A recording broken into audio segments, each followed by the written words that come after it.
Welcome back to the Small Firm Exchange podcast. Thanks for joining us this week, where I, Chyanne Husar, will be having a conversation with Matt Clapper, who is our current Illinois regional representative on the Small Firm Exchange, as well as the principal and founder of not one, but two small firms, the first of which is Modern Architecture and Development LLC, or MAD, and the other is UD4U, which is an urban design nonprofit.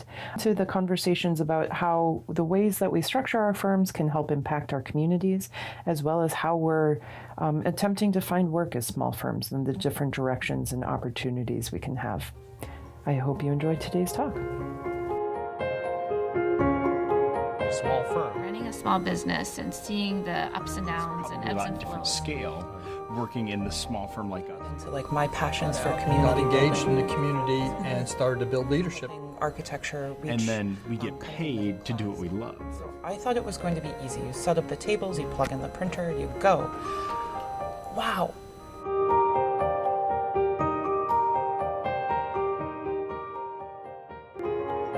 Oh, hey, I'm Chyanne Husar with Husar Architecture. Hi, I'm Matthew Clapper with MAD.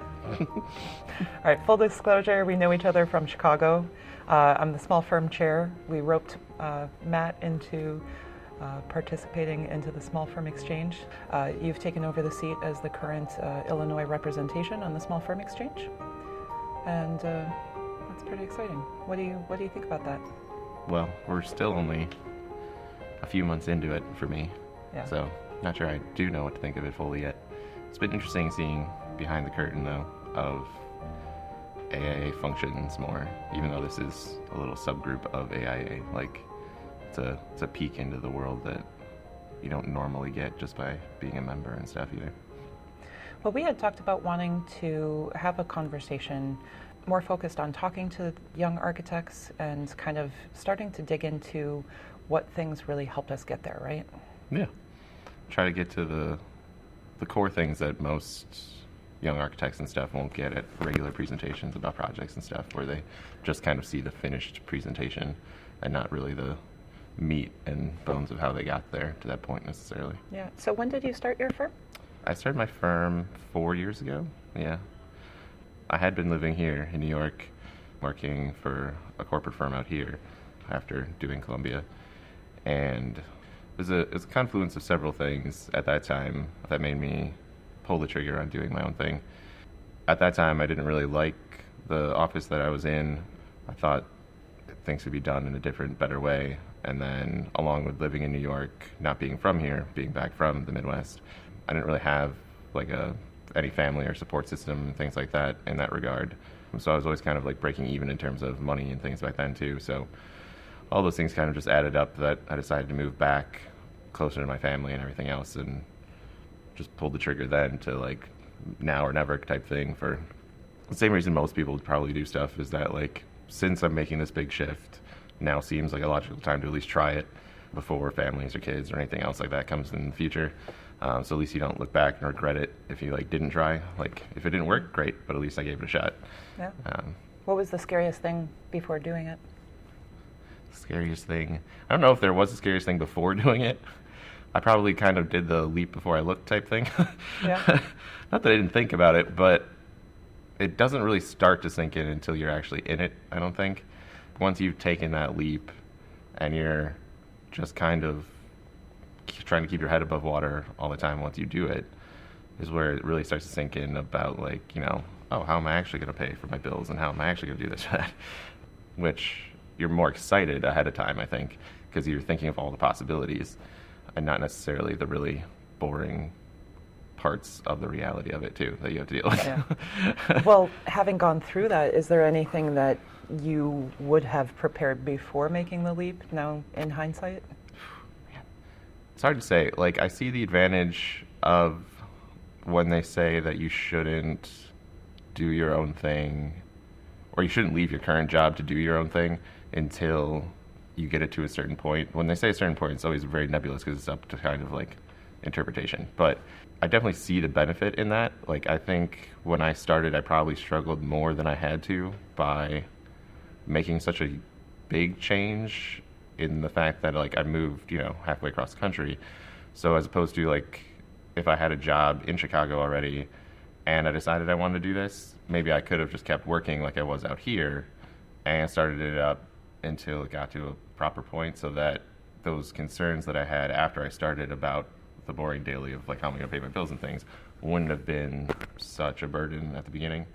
But at the same time, I can't say, because that's also a huge driving force, that like there's also nothing that like lights a fire under your butt than like just really having to do it. Yeah. So I don't Yeah, really but know I if there's a think, better way to put it. I didn't realize that you had kind of jumped into it that No. blindly. You Yeah. are crazy as I thought you were. I've had similar experiences where I try and make shifts within my business and realize that even just moving across town has had a ripple effect on the type of work that I'm doing and how work is coming into my office. So I would kind of use that as an example to say, like, or help maybe young architects recognize that there is this network of contacts, of support, of community that really feeds into the work that you're going to be getting. Yeah. The other interesting thing is that if you do start your own, hopefully you're probably in a city of some certain size, that there is like the AIA stuff close by or something similar. Because that was the other thing for me too, is when I did it, I started it living in Kenosha, which is halfway between Milwaukee and Chicago. Oh, And like, it was great once I was in Chicago, because that's how I met you and everybody else, by going to the, small practitioners groups and things like that. And that was super helpful with tons of questions that I had, obviously just by being able to talk to you guys on a casual basis. Yeah.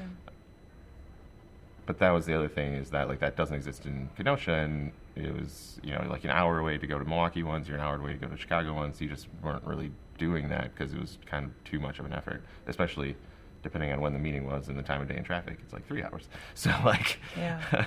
So you didn't feel like there was necessarily a place to network or find, because I mean, people always say architects stick to each other too much, or we find business with each other. I find a lot of my business actually comes from networking with other architects, but it's also important to work with and find client networking opportunities.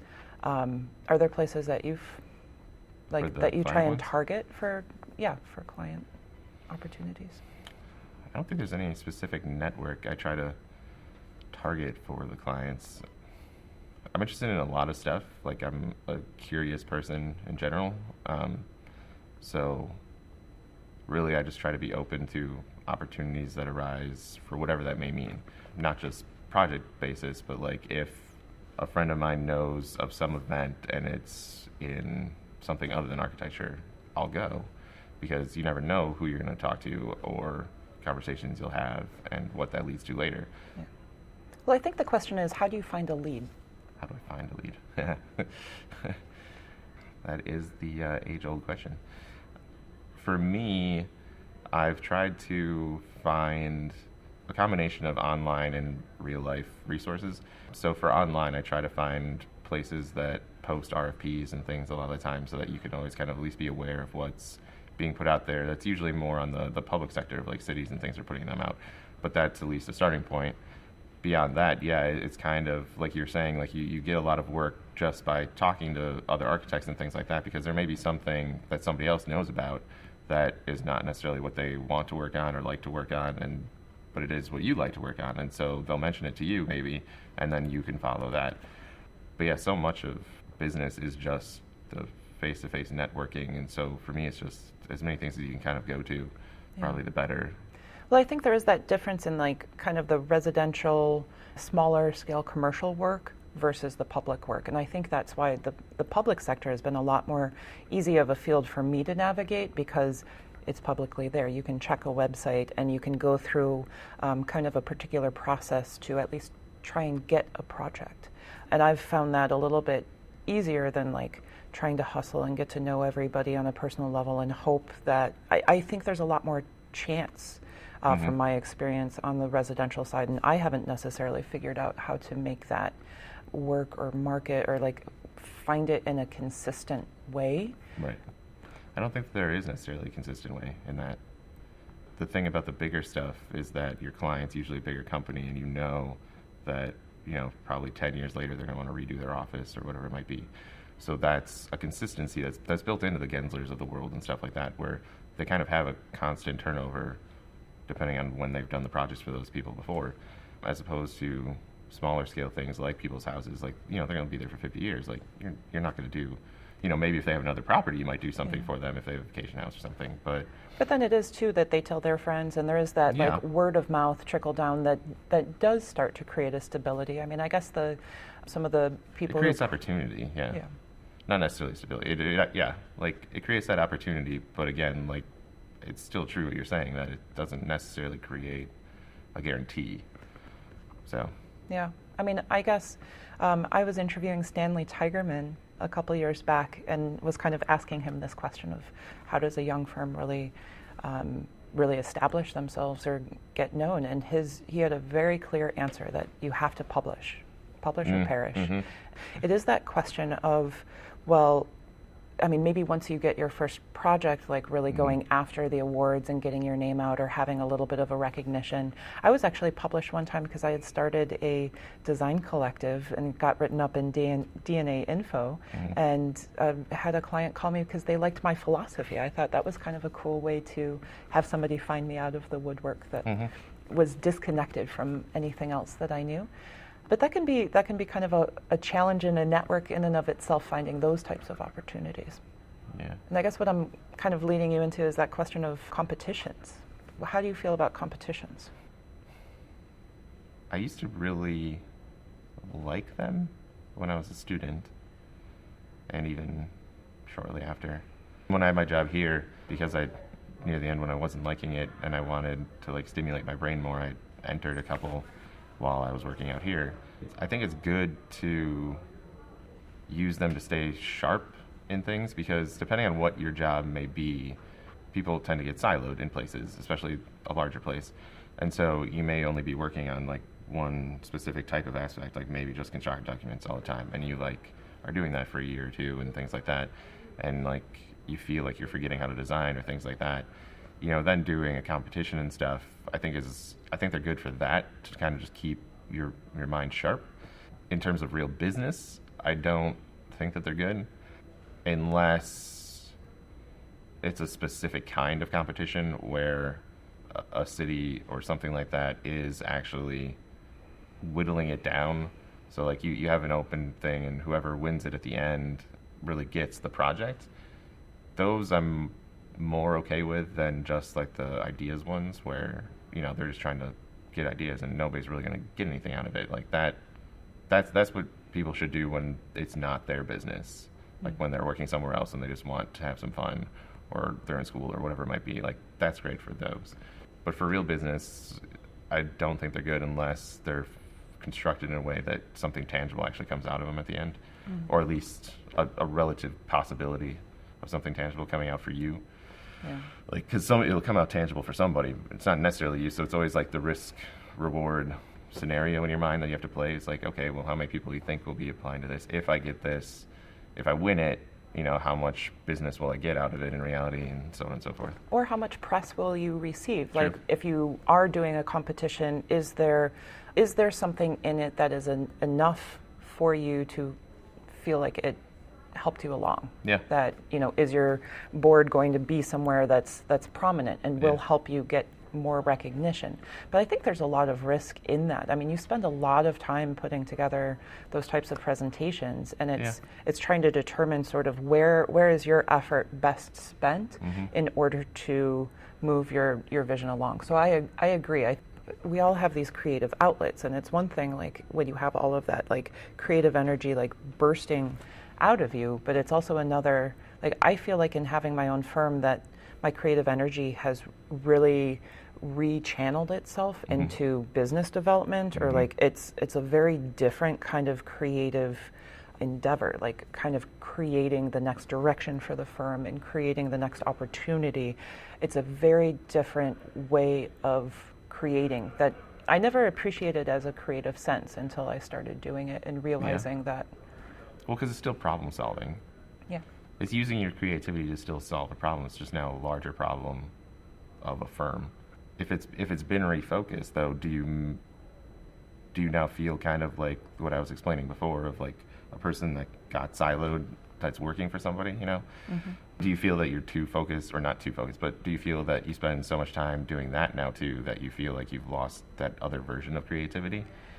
Yeah, I could see that. You know, architecture for me has always been this process of we're expected to know so much. We're expected how to build the building, how to waterproof a building, how to market a building, how to, you know, when you add developing a business on top of everything that you already need to know about being an architect, it became a really, I was still just really growing in that process of feeling comfortable in my own knowledge about a building. And so I feel like I've put forth the effort to just make sure that I know how to construct and design and do those things properly. And now it's getting to the point that I am doing that with the business. And once the business is stable, which it's finally starting to reach this level of stability, then I feel like I'll be able to kind of open my mind more and allow for designs. And I'm at that point where as a firm, we probably want to start expressing and showing what types of designs we're doing. And I think that's maybe where that question of competitions comes in, because it gives you that openness and the freedom that you don't necessarily have. But I really teeter on that construct of giving away free work, because I think it's important to recognize that we as architects need to be valued. If we're not going to value ourselves, then who else, like how do we encourage the public to value us? Yeah, that's true.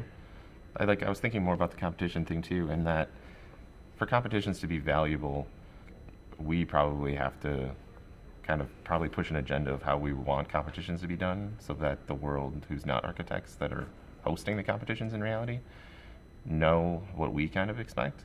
Because the ones where it's kind of done in phases or invited, and I'm not really a big fan of the invited ones either, because to me that seems like a little insider club that you know, only maybe the popular ones that foundation knows about is who they're gonna like.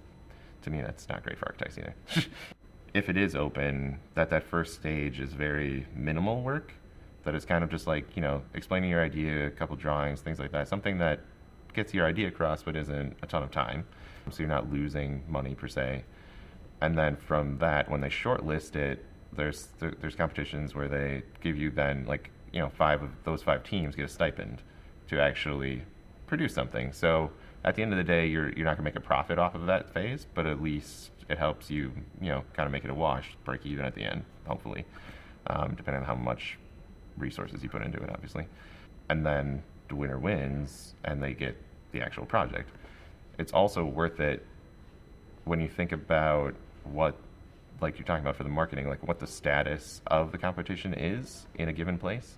If the city of Chicago hosts a competition for the Spire site, which they're not, like it's already sold off, but like if they had some prominent place that they announced they were going to have a competition for, it might be worth it, because you know that tied into that, you're going to get tons of publicity, because the mayor's going to be announcing it, he's going to be putting it on his Twitter, the Tribune's going to be covering it, everybody else is going to be covering it in the city at the very least.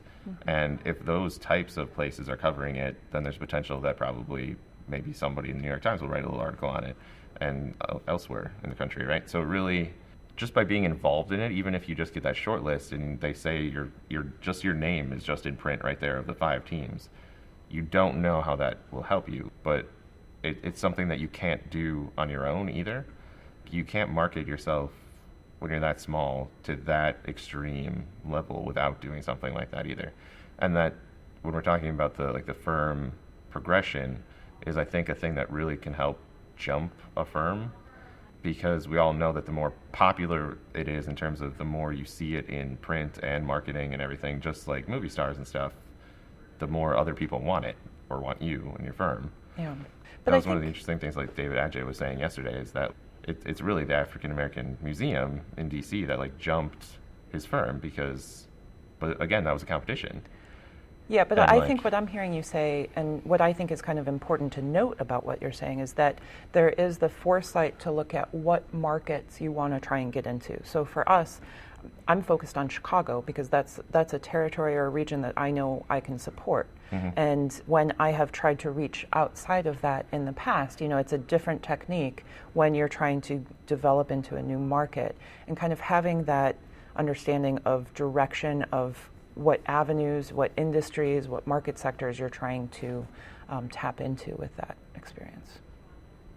So what kind of problems have you had when you tried to go outside of Chicago? Like, was it because it was a different typology thing you're trying to do, or what was the... Oh no, I think every market just has a very different feel and vibe, and that there's, each one has its own set of challenges. We're kind of out of time. Yeah, it goes by quick, right? Well, thanks for interviewing with us. Thank you.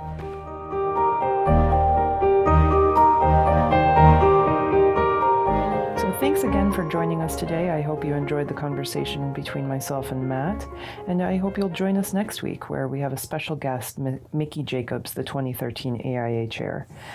He will be speaking with our past chair of the Small Firm Exchange, Mel Price, and it should be a good and final installment of this year's Small Firm Exchange podcast, brought to you in partnership with the Small Project Design KC. Have a great week.